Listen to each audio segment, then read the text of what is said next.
Ok. Percival Pugina, boa noite. Boa noite, Lazier. Boa noite aos amigos da mesa, aos nossos telespectadores deste programa. Eu já de cara cravo a resposta 3. Na minha opinião, a comissão ela é desnecessária. E além de desnecessária, a sua criação e a sua futura operação vão determinar uma série de problemas, não é? Alguns dos quais eu percebo e certamente haverá outros que serão percebidos com o andar dos fatos. Na minha opinião, lendo o artigo 1º da lei que cria a comissão, fala em efetivar o direito à memória, à verdade histórica e promover a reconciliação nacional. Me parece que é de uma arrogância inominável imaginar-se que a verdade histórica se faça e seja escrita por uma comissão, escolhida por uma pessoa diretamente envolvida nos fatos que estavam sob análise, que com seu singular e solitário dedo disse tu e tu.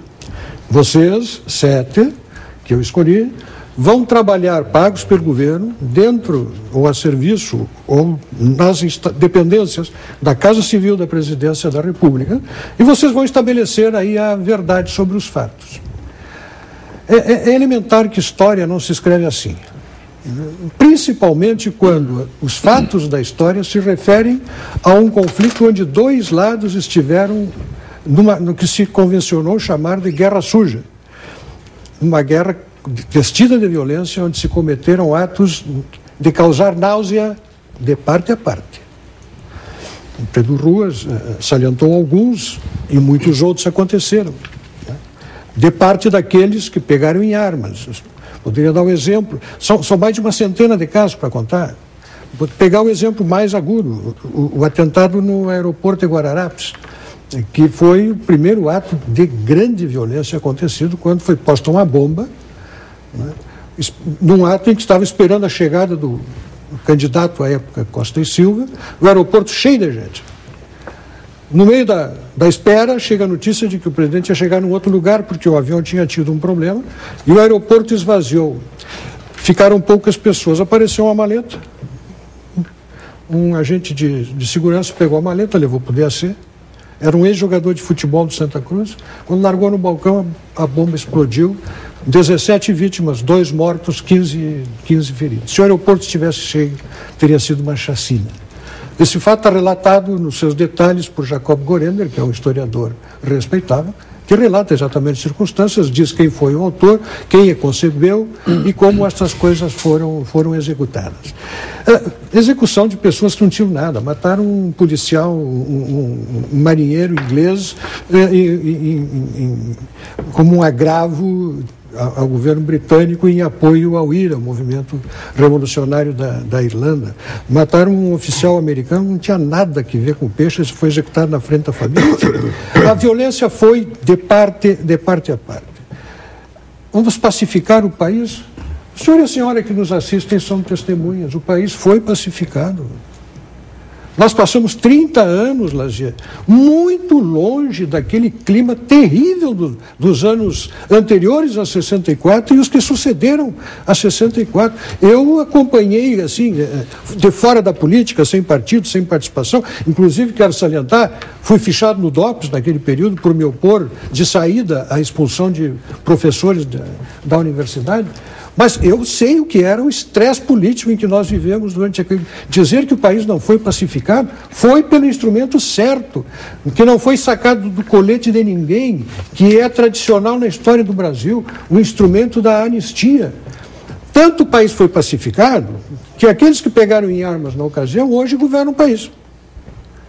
Governam o país. No ato de nomeação da comissão estava presente José Sarney, que era presidente da Arena.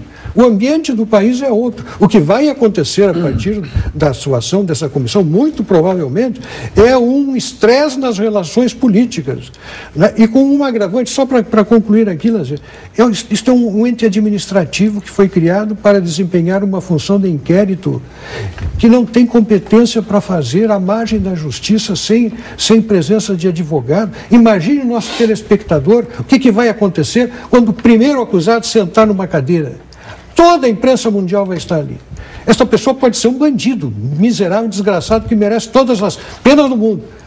Mas se for um santo ou se for um bandido, ele já está condenado. Já está condenado. E isso se chama, Lazier, longe da justiça, linchamento. Então, é porque eu quero e amo o Estado de Direito e a democracia que eu acho que essa comissão vem muito mal hora. Ok, vamos ouvir o professor José Carlos Moreira da Silva Filho, que também é conselheiro da Comissão da Anistia do Ministério da Justiça, inclusive está trazendo aqui para o programa esse livrinho aqui, discreto no tamanho, a revista Anistia. Qual é a sua opinião, professor José Carlos? Bem, inicialmente eu gostaria de cumprimentar os telespectadores que estão nos assistindo e telespectadoras, cumprimentar o Lazier, que está conduzindo mais esse programa importante, cumprimentar também o Dr. Percival Pugina, Dr. Marcelo Suano e o meu colega aqui, vereador Pedro Ruas, de defesa de alguns pontos de vista que vamos procurar deixar claro para todos os telespectadores e telespectadoras. Mas não sem antes lhe parabenizar pela iniciativa de condução desse comitê, pela verdade e pela justiça. Obrigado. Que leva esse nome tão importante do Carlos Giré, mais conhecido por Minhoca, que eu tive o grande prazer de conhecer pessoalmente e que lamento profundamente a morte fulminante que o acometeu. O Minhoca, inclusive, para quem tiver interesse em assistir, há um filme produzido recentemente chamado Arquivos da Cidade, onde ele e outras pessoas que exerceram o legítimo direito de resistência durante a ditadura contam as torturas inomináveis pelas quais passaram. E eu gostaria de aproveitar a minha fala para comentar um pouco algumas das coisas que foram colocadas. O tempo não nos vai permitir, obviamente, expor tudo que poderíamos a respeito do assunto. Mas o primeiro aspecto que eu gostaria de pontuar diz respeito ao papel de uma comissão da verdade e a ideia do que seria a verdade. Eu acho que aqui há muita confusão, inclusive por parte também de muitos historiadores, ao perceberem qual é a missão, qual é a tarefa de uma comissão da verdade. Quando se fala em verdade aqui, obviamente, não se está falando que a comissão deve usurpar o papel de pesquisador, de acadêmico, de um historiador. A comissão, ela tem o papel, ela tem a função de exercer uma narrativa pública, de construir uma narrativa, uma verdade pública, através desse instrumento, que é um instrumento excepcional, um instrumento de um mecanismo de transição, assim como, por exemplo, num julgamento de caráter criminal ou qualquer outro julgamento, constrói-se uma verdade judicial ali naquele momento. Obviamente que sobre esta verdade judicial podem pairar as mais diferentes interpretações, obviamente que com relação aos fatos que uma comissão como esta possa apurar, vão acontecer as mais diferentes interpretações, mas o importante é que esses fatos sejam colocados, sejam investigados e sejam apurados. Um exemplo que o nosso vereador aqui traz, do Vladimir Herzog. É importante que fique dito de uma vez por todas, de uma maneira bem clara, que ele não se suicidou. Isso é um fato. Agora, se nós quisermos dar uma interpretação de que ele precisou ser suicidado, porque o país iria ser vítima de uma ditadura comunista ou algo parecido, alguns vão dizer isso, outros vão dizer que não, que ele foi uma vítima inocente, que ele era um jornalista, que tinha suas convicções, que tinha suas ideias, e foi morto de uma maneira brutal. Obviamente a Comissão da Verdade não vai poder impor a sua interpretação. Ela vai procurar construir os fatos a partir dos documentos, a partir dos depoimentos que hoje podem ser colhidos. E não é também nenhuma invenção brasileira, né? Há mais de 40 comissões da verdade, de experiências que aconteceram no mundo inteiro.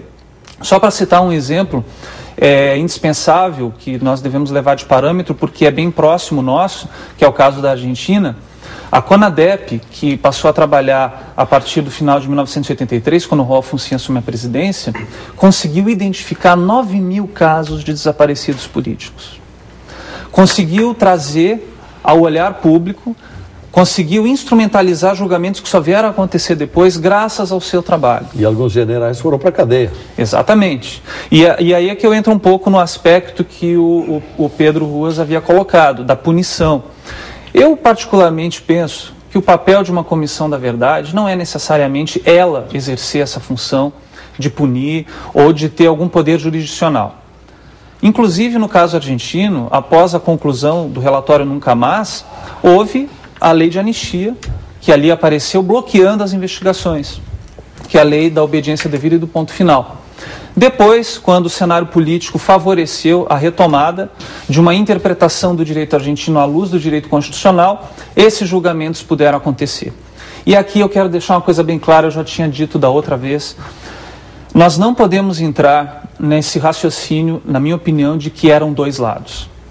Nós temos aqui um cientista político que obviamente conhece a famosa tese ou teoria dos dois demônios, que essa inclusive foi a justificativa do general Videla na sua defesa. Ele disse que era uma guerra suja. Bem, se fosse uma guerra, ao menos as convenções de Genebra teriam que ter sido respeitadas, coisa que não foram. Mas não é uma guerra. Juridicamente está bem definido que esse tipo de crime cometido pelas ditaduras latino-americanas é um crime contra a humanidade. Nós não temos dois lados, nós temos de um lado o Estado, com o seu poderio bélico impressionante, com milhares de homens armados e treinados, com instituições ao seu serviço, um poder que dificilmente qualquer grupo de criminosos dentro de uma sociedade ou qualquer outro grupo que se insurja contra esse governo pode fazer frente. Se houver um grupo que faça frente a esse poder do Estado dentro da sociedade, aí sim nós estamos diante de uma iminente guerra civil. Vamos olhar um pouco para o que acontecia no Brasil, né, no momento do golpe. Eu sinceramente penso que o único grupo armado que queria tomar o poder de uma maneira ilegítima eram os militares, apoiados por vários setores da sociedade civil. O Brasil não tinha grupos guerrilheiros que estavam prontos a tomar o poder de assalto. O partido da esquerda de maior penetração nas massas, que era o Partido Comunista Brasileiro, não recomendava a luta armada naquele momento, apoiava as reformas de base e as políticas do presidente João Goulart. Então, o que essa Comissão da Verdade tem que ter o foco não são as ações cometidas pela guerrilha ou pela resistência armada, mas sim evidenciar de que maneira as estruturas do Estado puderam servir para fazer algo que o Estado não pode fazer. É um crime incestuoso. Aquele que devia proteger os seus cidadãos, mesmo que eles sejam criminosos, diga-se bem, é exatamente aquele que viola os seus direitos. Quando alguém sequestra uma pessoa, essa pessoa tem a esperança de procurar a ajuda de um policial que vai proteger a sua segurança.